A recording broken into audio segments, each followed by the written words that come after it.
Novak Djokovic va-t-il pouvoir participer à l'Open d'Australie? La réponse sera connue lundi, à l'issue d'une audience qui devra déterminer si son visa est valide ou non. Alors que 2 doses de vaccin anti-Covid sont nécessaires pour pouvoir entrer sur le territoire australien, le statut vaccinal du Serbe reste un mystère. Le numéro 1 mondial s'était opposé à la vaccination obligatoire par le passé.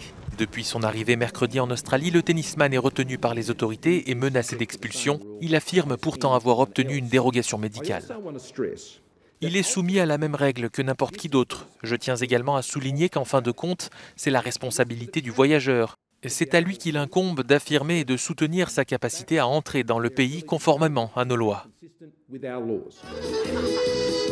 Devant l'hôtel où est retenu le joueur, des membres de la diaspora serbe déplorent cette situation et refusent une potentielle expulsion. Pourquoi vous ne lui avez pas dit avant qu'il vienne en Australie? Pourquoi maintenant? Je me pose tellement de questions. Andrew et Scott Morrison, que nous faites-vous? Je suis fière d'être australienne, je suis ici depuis presque 26 ans. J'aime l'Australie, mais ce que vous faites, c'est une honte pour vous.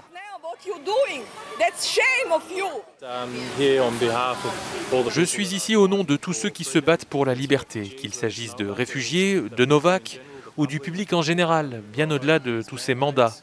Les personnes qui en ont assez de subir des restrictions et la liberté en général. C'est notre corps, notre choix.